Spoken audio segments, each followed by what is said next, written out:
नारायणं नमस्कृत्य नरं चैव नरोत्तमं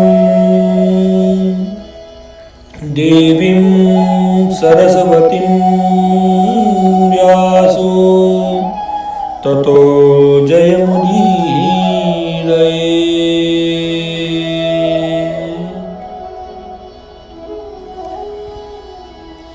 पवित्र पावन इस पुरुषोत्तम मास में सभी व्रतधारी को हृदय में विराजमान ठाकुर जी के मूर्तिमंत स्वरूप को मेरी सभी इंद्रियों द्वारा साष्टांग वंदन।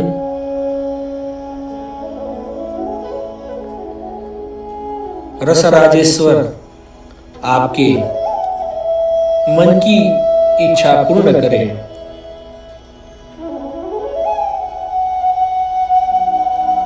ऐसी प्रभु के चरणों में प्रार्थना।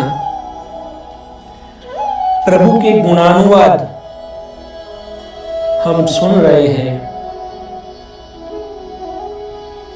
प्रभु के गुणानुवाद हम गा रहे हैं। प्रभु बहुत दयालु है।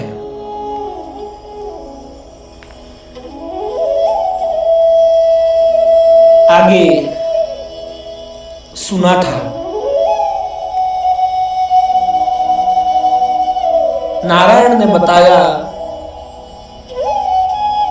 कि मलमास प्रभु के शरण में जाता है और अपने दुख बताता है, और प्रभु ने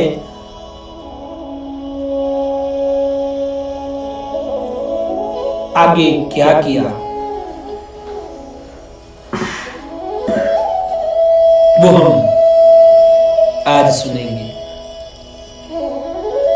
नारद जी ने फिर से नारायण जी को प्रश्न किया कि मुवाच महाभाग श्रुत्वा तद्वचन हरिः चरणाग्रे निपतिता अधिमासं तपोनिधे। नारद जी ने कहा, हे नारायण जी, आपके चरण में गिरकर फिर वो अधिमास ने, मलमास ने क्या कहा हम सुनना चाहते हैं।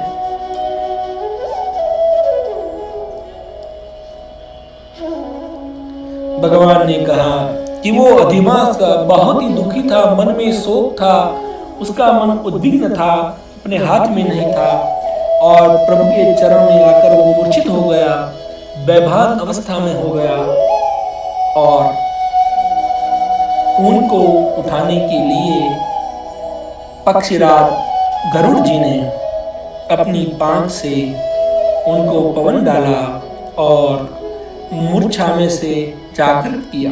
हमारी भी यही अवस्था रहती है, हम इतने दुखी हो जाते हैं, आपसी मामलों में हम इतने ही चले जाते हैं, मूर्छित हो जाते हैं। प्रभु का कोई सेवक आता है, प्रभु का कोई पक्षी दूत आता है, हमें हवा देता है। प्रभु का दूत यानी कोई सत्संग कराने वाला, कोई साधु, कोई सत्जीवी आता है, हवा देता है और हमें मूर्छित अवस्था में से जागृत करता है। अधिमास जागृत होता है, प्रभु को प्रणाम करता है और कहता है, प्रभु कृपा कीजिए, कृपा कीजिए, और उनके ऊपर अनुकंपा करने के लिए भगवान अब आनंदित होते हैं और कहते हैं, अधिमास तेरा कल्याण होगा, तू अब चिंता छोड़ दे। थोड़ी देर प्रभु ध्यान में बैठते हैं और उनका कल्याण करने के लिए प्रभु उपाय खोजते हैं। भगवान विष्णु जी कहते हैं, हे वत्स, तुझे मेरे साथ चलना है। हम गोलोक जाएंगे, जो सभी को दुर्लभ है, जहां पर पुरुषोत्तम परमेश्वर श्री कृष्ण निवास करते हैं, जहां पर स्वयं श्री कृष्ण गोपी जनों के साथ विराजमान है, अपने अधर के ऊपर मुरली धारण की हुई है, स्वयं मेघ स्वरूप है और लोचन कमल के समान है। शरद ऋतु में पूर्ण चंद्रमा के जैसे उनका मुखमंडल शोभित है, और प्रभु ने तो स्वयं पीतांबर तरस्वगिरी वनमाला विभूषितः सदरत्न भूषण प्रेम भूषणो भक्तवत्सलः। प्रभु ने पीतांबर धारण किया हुआ है, कंठ में वनमाला धारण की हुई है, सुंदर रत्न धारण किए हुए हैं। प्रभु प्रेम के आभूषण है और स्वयं भक्तवत्सल है। हे अधिमास, भक्त के ऊपर कल्याण करने वाले ये पुरुषोत्तम है। तुझे चिंता करने की जरूरत नहीं। कितने भक्तवत्सल है प्रभु। केवल प्रभु का पूजन करने से, प्रभु का स्मरण करने से मनोकामना पूर्ति होती है। हमारी लोक कथा में कहते हैं कि एक भील परिवार था, कुछ आए नहीं, कुछ समझ में आता नहीं था। अधिक मास आया, प्रभु का पूजन करना है, कैसे करे। पति पत्नी थे, संकल्प किया कि भाई हमें तो काम क्या कर रहे हैं, हम तो ये इस ओर से उस ओर सभी को लाना ले जाने का नाम में बिठाकर काम कर रहे हैं। अब करे तो क्या करे। ऐसा करेंगे कि भाई ये जो समय जा रहा है उसमें किसी के पास से कुछ पैसा नहीं लेंगे। और यही बात कर रहे थे, उसी देर में एक सन्यासी आए। सन्यासी ने बोला कि भाई हमें उस ओर जाना है। उस ओर उनको उतारा और सन्यासी बोले कि भाई तुम्हें कुछ तो लेना ही होगा, क्योंकि कार्य के बाद यदि आप कुछ नहीं लेते हो तो वो जो सेवक है उसका आप पुण्य है दुगना कर देते हो और आपके ऊपर उसका ऋण तिगुना हो जाता है। ऋषि थे, इसने सब सुना था। तब ऋषि ने बताया ठीक है, कुछ नहीं लेना है तो मैं धर्म रूपी दक्षिणा तेरे को प्रदान करता हूँ। ये ग्रहण कर, आज से 7 दिन बाद ये पुरुषोत्तम मास आएगा, उसमें तू धेनु की सेवा करना, धेनु की पूजा करके उसकी प्रदक्षिणा करना, तुझे अश्वमेघ का फल मिलेगा। साधु के वचन के मुताबिक ये कार्य करता है और प्रभु की लीला से उसके कान में कभी बात आती है कि जो राज्य में ये कार्य करता है उसकी राज्य की जो राज्य संतान है यानी कि राजकुमार है, उनके शरीर में एक महारोग है, जो रोग केवल पुण्य से दूर होगा। राजा ऐलान करते हैं, सबको संदेशा भेजते हैं, जो पुण्यशाली लोग हैं उससे ही कार्य होगा। ये जो भील परिवार है वो जाता है, राजन को कहता है कि मैंने ये पुण्य किया हुआ है, संकल्प वगैरह करवाते हैं और पुण्य इस राजकुमार को प्रदान करते हैं और राजकुमार बहुत ही जल्दी ठीक हो जाता है।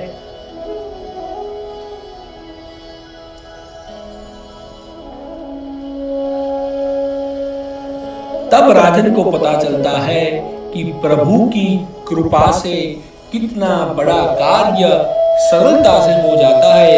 ये तो राजन था, बड़े बड़े वैद्य को बुलाता था, बड़े बड़े जो तज्ञ थे उनको बुलाता था, लेकिन राज पंडित ने केवल ऐसा बोला कि ये तो पुण्य से होगा, हमारा मन भी ऐसा है, हमें सभी जगत तर्क दिखते हैं, लेकिन जब प्रभु की हम शरणागति लेते हैं तब शरणागति से सब कुछ दूर हो जाता है।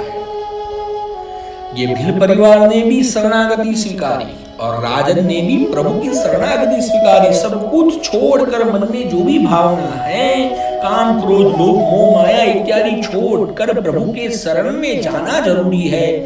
मलमास को भी मन में ईर्षा थी, ईर्षा छोड़कर जब प्रभु के शरण में गया, क्या थी? आपने उनका रक्षण किया, मेरा क्यों नहीं किया, ये किया वो क्यों नहीं किया, ये सब भावना उसके मन में थी। सब कुछ मन में से निकालकर प्रभु के चरण में गिर गया। तब प्रभु ने उसका हाथ पकड़ा और बोला, अब तुझे गौलोक ले जाऊंगा, और वहां पर कौन है? पूर्ण पुरुषोत्तम है, जिन्होंने पीतांबर धारण किया हुआ है, शरीर पर चंदन लगाया हुआ है, श्रीवत्स चिन्ह धारण किया हुआ है, और केवल वहां पर मैं ही नहीं सभी लोग वहां पर निवास करते हैं। और उन्होंने बोला कि गोलोक गोल मंडल आकार में विराजमान है, वो बलतुल यानी कि गोल है, और वो 3 कोटि योजन के विस्तार में तेजोमय स्वरूप है, वो एक रत्न जैसा है। वहां पे कोई चिंता नहीं, कोई रोग नहीं, कोई बुढ़ापा नहीं, कोई मरण नहीं, कोई भय नहीं है, तुझे चिंता करने की कोई जरूरत नहीं। वहां पर कोटि सूर्य विद्यमान है। प्रभु उनको गोलोक का वर्णन करते हैं। अब तुझे कोई चिंता करने की वर्णन नहीं है। और वो कहां पर है? गोलोक 25 कोटि योजन वैकुंठ से दक्षिण की ओर है।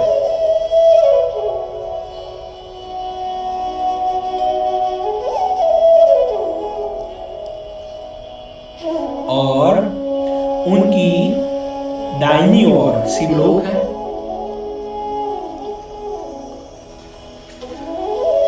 प्रभु के सेवक गण वहां पे विराजमान रहते हैं। वहां पर एक ज्योति नित्य आनंद देने वाली है, जिसे सच्चिद आनंद कहते हैं। जो योगी ध्यान गम्यम, जो योगी नित्य ध्यान के लिए जिसकी उपासना करते हैं, और वो ही आनंद देने वाली है, और वो ही पूर्ण पुरुषोत्तम है। और वो विरजा नदी के परम धाम में है। और मलमास को गोलोक की महिमा बताकर उनको चिंता मुक्त कर कर प्रभु उनका हाथ पकड़कर उसे शांति प्रदान कर शरण में लेकर प्रभु स्वयं मलमास को गोलोक की ओर ले जाते हैं और उनकी महिमा बताते हैं कि यहाँ पर कोई चिंता नहीं, यहाँ कोई शोक नहीं, बस यहाँ पर पुरुषोत्तम का आधिपत्य है। यहाँ पर केवल पुरुषोत्तम ही विराजमान रहते हैं। पुरुषोत्तम का आनंदमय स्वरूप है, तेजोमय स्वरूप है, जो हम चिंतित करते हैं, चिंतन करते हैं, उसको प्राप्त करने के लिए जो आप पूजन करते थे, वो आपको आनंद देने वाला है। धीरे धीरे मलमास स्वस्थ होता है और प्रभु के रूप में जुड़ जाता है। हमारे जीवन में यही है, हम भी अस्वस्थ हो जाते हैं, धीरे धीरे स्वस्थ होकर प्रभु के मन में जुड़ने की शुरुआत करते हैं। और जब प्रभु का तेजोमय सत्य स्वरूप हमें दिखने की शुरुआत होती है, तब आप आनंद में आ जाते हैं। हम यहीं वहीं खोजते हैं। फिर हमें प्रश्न होता है वैकुंठ और गोलोक क्या है? वैकुंठ भी प्रभु का एक स्थान है, गोलोक भी प्रभु का स्थान है।